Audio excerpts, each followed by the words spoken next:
Teologi Proper, Atribut-atribut Allah, Bagian 2. Keberadaan Allah, The Existence of God. Coba renungkan dari sudut pandang lain. Kita hadir, dilahirkan ke dalam dunianya Allah, dan Allah memberitahukan dalam firman-Nya yang tidak mungkin salah bahwa ini adalah dunia kepunyaannya dan manusia tidak bisa lari darinya. Maka ketika manusia menyangkal hal yang begitu jelas bahwa Allah ada dan Dia adalah Allah yang kudus yang kepadanya manusia harus memberikan pertanggungjawaban, itu adalah penghujatan. Bahkan sekedar untuk berpikir atau mempertanyakan ketiadaan Allah. Søren Kierkegaard, seorang ahli teologi dari Denmark, lebih dari 200 tahun yang lampau memperingatkan tentang bahaya mempertanyakan keberadaan Allah justru di tengah-tengah keberadaannya. Kierkegaard benar. Intinya adalah bahwa Allah ada dan semua orang mengetahuinya. Bukan Allah itu mungkin ada. Kesimpulan yang akan kita peroleh ketika kita mengandalkan argumen-argumen dari filsafat manusia. Ini yang dikemukakan oleh contohnya Joseph Butler dan para filsuf lainnya sampai ke era modern ini yang memakai argumen ini, argumen itu, bukti ini, bukti itu, lalu ditambahkan ke dalamnya tafsir dari sejarah dengan narasi yang berputar-putar untuk pada akhirnya sampai pada kesimpulan bahwa Allah itu mungkin ada. Itulah yang terbaik yang bisa kita dapatkan dari filsafat dunia. Tetapi dari firman Allah, apa yang kita dapatkan adalah kebenaran atau realitas bahwa Allah ada dan itu tidak bisa disangkal karena semua orang mengetahuinya. Allah ada. Bukan Allah itu mungkin ada atau cenderung ada, tapi Allah itu ada, pasti ada, selalu ada, dulu, sekarang, sampai selamanya. Kemudian ada kelompok manusia lainnya yang berkata, saya suka akan ide tentang keberadaan Allah. Bisa jadi ini yang membuat sebagian orang percaya akan Allah. Saya percaya kepada Allah karena saya menyukai pemikiran tentang adanya Allah. Itu membuat saya nyaman ketika saya tidur. Saya menyukai ide itu, maka pasti itu benar. Ini adalah escapism atau pelarian dari kenyataan. Ini adalah fantasi atau hayalan. Seperti seseorang yang tidak bisa menerima realitas hidup yang pahit di dunia ini, lalu menciptakan dunia hayalan, sejenis virtual reality atau realitas maya, dan hidup di dalamnya karena dia tidak suka realitas yang ada. Ini menjadi pelarian baginya dari dunia nyata, lalu ia berkata, saya suka ini. Bukankah ini masuk kategori sejenis kelainan jiwa? Tidak, bukan seperti itu. Ketika kita percaya kepada Allah kita tidak lari ke dalam dunia hayalan, tetapi justru sebaliknya, kita lari dari fantasi dalam dosa yang menolak keberadaan Allah sebagaimana dilakukan oleh para ateis dan agnostik untuk menerima dan masuk ke dalam realitas sesungguhnya, yaitu Allah. Allah adalah Allah dan Ia ada di sana terlepas apakah Anda percaya atau tidak, terlepas apakah Anda menyukainya atau tidak. Bukan juga sebagaimana pepatah lama katakan yang bagi sebagian orang dianggap benar bahwa jika Allah tidak ada, maka adalah perlu untuk menciptakannya. Ini omong kosong lain yang diungkapkan oleh filsafat dunia yang bahkan diperlukan banyak buku tebal untuk membahasnya karena omong kosong ini dianggap sebagai satu pengetahuan penting yang mendalam. Ini adalah, sekali lagi, omong kosong. Juga Allah yang keberadaannya perlu dibuktikan, dengarkan baik-baik, Allah yang keberadaannya harus dibuktikan dengan bukti-bukti di luar dirinya, pastilah bukan Allah yang sebenarnya. Allah yang benar sudah membuktikan keberadaan dirinya secara tak tersanggahkan oleh dan dari dirinya sendiri. Suatu atau seorang Allah yang ketika kita gagal membuktikan keberadaannya dengan satu bukti, lalu kita mencari bukti lainnya, pastilah Allah yang akan terus dipertanyakan keberadaannya. Maka, sekali lagi, dengan argumen-argumen dari filsafat manusia atau dunia yang bisa dinyatakan adalah Allah yang mungkin ada, semuanya itu tidak bisa memproklamirkan Sang Allah yang keberadaannya pasti. Saya ajak Anda mencermati isi Alkitab kita. Alkitab tidak pernah menawarkan argumen-argumen atau bukti-bukti semacam itu untuk menunjukkan keberadaan Allah. Tidak ada. Apa yang kita dapatkan dalam buku-buku filsafat tidak akan kita dapatkan di dalam Alkitab. Tidak ada sedikit pun teks dalam Alkitab yang memberikan asumsi tentang keberadaan Allah. Kita mulai dari awal. Apa yang dituliskan ayat pertama dalam Alkitab? Kejadian 1 ayat 1. Pada mulanya Allah. Tidak dituliskan di sana, pada mulanya tidak ada apa-apa. Lalu, lihatlah sesuatu Big Bang atau ledakan besar atau evolusi terjadi dan manusia muncul. Dan setelah jutaan tahun kemudian para manusia ini mulai berpikir, mungkinkah di luar sana ada yang namanya Allah? Alkitab tidak menuliskan demikian. Alkitab diawali dengan proklamasi tegas dan lugas. Pada mulanya Allah. Allah ada. Dan Allah dalam Alkitab tidak kemudian berusaha memberikan argumen-argumen untuk membuktikan keberadaannya, melainkan menyatakan dengan tegas bahwa ia sudah mematrikan pengetahuan tentang keberadaannya dalam diri setiap orang. Apa yang kita pelajari dari ini? Bahwa iman Kristen yang benar adalah panggilan bukan untuk membuktikan keberadaan Allah, melainkan untuk memproklamirkannya. Dan untuk mengingatkan orang-orang bahwa hal keberadaan Allah mereka sudah mengetahuinya. Artinya, yang kita sampaikan adalah seruan pertobatan. Masalahnya akan selalu ada dan muncul orang-orang yang berusaha membuat bingung manusia. Bukannya bertobat mengakui keberadaan Allah yang sudah diketahuinya pasti, melainkan asik dalam permainan pembuktian keberadaan Allah. Saya beri contoh dari satu buku yang pernah saya baca berjudul The God Letters yang disusun oleh Paul Rifkin. Yang dia lakukan adalah berpura-pura menjadi anak sekolah dasar, kemudian menulis surat ke beberapa orang terkenal seperti atlet, pebisnis, politikus, artis, penyanyi, untuk menanyakan apakah mereka percaya Allah. Jika ya, bagaimanakah Allah menyatakan dirinya kepada mereka? Dalam suratnya, Rifkin mengatakan bahwa ia sedang melakukan tugas untuk sekolahnya. Dia mendapat balasan dari banyak orang terkenal dengan jawaban, "Ya, saya percaya Allah," atau juga "tidak percaya Allah." Ada juga yang menjawab dengan nada penuh sinisme. Ada juga yang menjawab dengan jawaban yang tidak jelas. "Ya, bisa jadi Allah ada di sekitar kita, bla bla bla." Jawaban-jawaban ini mewakili apa yang kita dengar di sekeliling kita.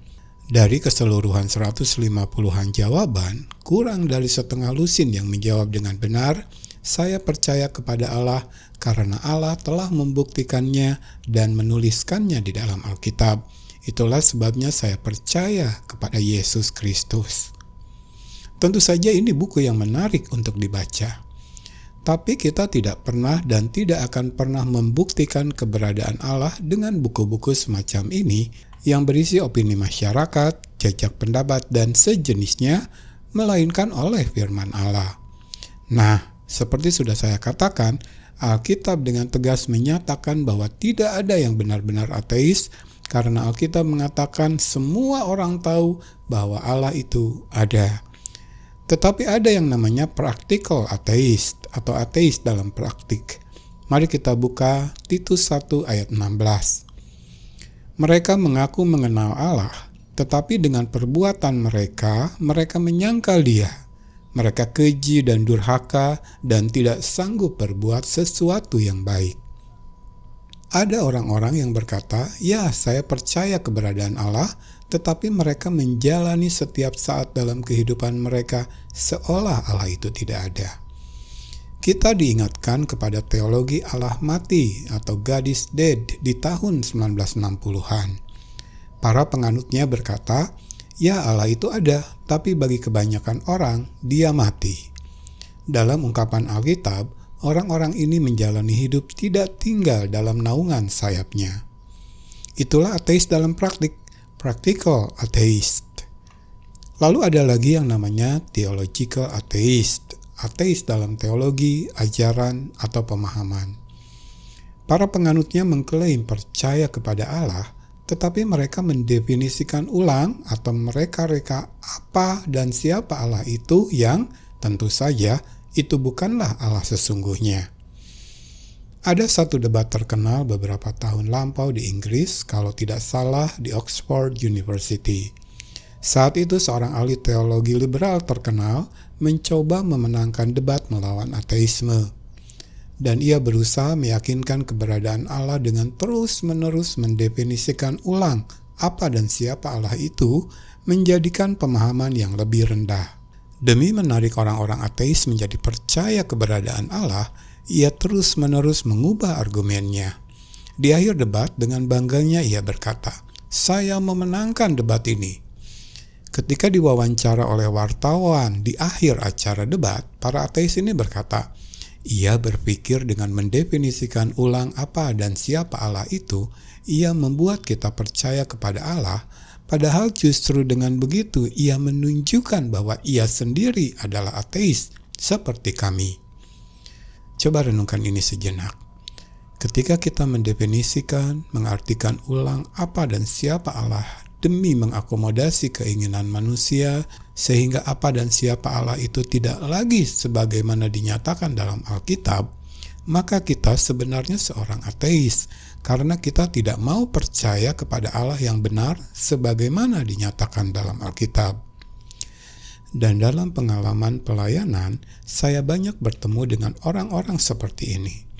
Begitu yakin bahwa dia seorang Kristen, seorang percaya Allah, padahal apa yang dia pahami sebagai Allah berbeda dengan apa yang dinyatakan di dalam Alkitab. Ketidakmauannya menyangkal diri membuat berbagai kepentingan duniawi mempengaruhi dalam mereka memahami siapa itu Allah. Mereka tidak rela membiarkan Allah menjadi Allah sebagaimana adanya Allah, tetapi ego mereka membelenggu mereka dari kemampuan untuk memahami dan menerima Allah sebagaimana apa adanya Dia, yaitu Allah yang Maha Kuasa dan berdaulat mutlak.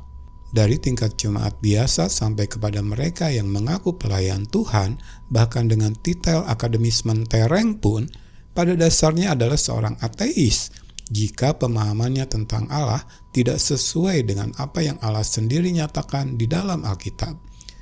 Justru dalam kelompok kedua ini, theological atheist, kita mendapati banyak ateis dalam pakaian sarjana Kristen. Dari sudut pandang para pemberita Injil dan pengajar firman, adalah satu pemahaman dan sikap yang salah jika target kita adalah membuat sebanyak mungkin orang menjadi yakin akan keberadaan Allah. Karena target yang benar adalah menyampaikan siapa itu Allah sebagaimana dinyatakan dalam Alkitab apa adanya, selengkap mungkin, dan seakurat mungkin. Kemudian ada jenis ateis ketiga. Efesus 2 ayat 12 menyebutnya sebagai orang-orang tanpa Allah di dalam dunia. Siapakah mereka? Ungkapan tanpa Allah adalah kata Yunani atheos atau without God atau godless. Dalam ayat ini, Paulus tidak berkata tentang orang-orang yang tidak memiliki pengetahuan akan keberadaan Allah. Yang Paulus maksudkan adalah orang-orang yang tidak memiliki relasi dengan Allah. Mereka tahu bahwa Allah itu ada, tetapi secara pribadi tidak mengenalnya, maka mereka adalah orang-orang tanpa Allah. Uniknya, ada kelompok keempat, dan ini akan mengejutkan karena ini justru ditujukan kepada orang-orang Kristen sungguh. Dalam satu pengertian, ternyata orang-orang Kristen benar bisa dikatakan sebagai ateis. Apa? Mungkin Anda bilang. Mungkin akan mengejutkan Anda jika dalam beberapa ratus tahun pertama kekristenan, ketika orang-orang percaya mendapat aniaya luar biasa di bawah kekuasaan Romawi, dijebloskan ke dalam penjara, dicambuki, dilempari batu sampai mati, atau bahkan dibakar hidup-hidup. Mengapa? Karena dengan penuh keberanian, para Kristen mula-mula ini menyatakan bahwa mereka tidak mau mengakui semua Allah para pagan Romawi, Yunani, dan lainnya. Ketika mereka diseret ke depan pengadilan lalu ditanya, Apakah kamu mengakui Zeus, Hercules, dan lain-lain dewa-dewi Allah yang kami sembah? Yang dijawab dengan tegas, tidak, mereka semua bukan Allah. Maka orang-orang Romawi berkata, kamu adalah ateis, kamu tidak mengakui keberadaan Allah-Allah kami. Yang kembali dijawab dengan tegas, benar, karena mereka semua bukan Allah, hanya ada satu Allah. Jadi dari sudut pandang ini ternyata kita pun adalah ateis. Kita tidak percaya dan tidak mengakui Allah-Allah palsu karena hanya ada satu Allah dan tidak ada yang lain. Hanya ada satu Allah yang benar, dialah yang dinyatakan di dalam Alkitab. Ada jenis ateis lainnya dan ini kita temukan lagi di Roma pasal pertama. Bahwa semua dosa pada dasarnya adalah sejenis ateis. Apa maksudnya? Ketika kita berbuat dosa, ini mirip-mirip dengan theological atheism. Kita sedang berpura-pura bahwa Allah tidak melihat kita. Atau kita mengakui Yesus berkata bahwa dosa itu salah, tetapi kita menyukainya dan kita tetap melakukannya. Dengan demikian kita melanggar kekudusannya. Atau ketika kita berkata, kita tahu Allah akan menghukum para pembuat kejahatan, tetapi kita tetap melakukannya seolah-olah Allah tidak akan menghukum kita. Dengan demikian, kita menyangkal kebenaran dan keadilannya. Dan kita melakukannya setiap kali kita berdosa, ketika kita menyangkal realitas bahwa Allah melihat, tahu, dan akan menghukum kita. Kita melihat di sini bahwa dari theological atheism, kita bergerak ke practical atheism.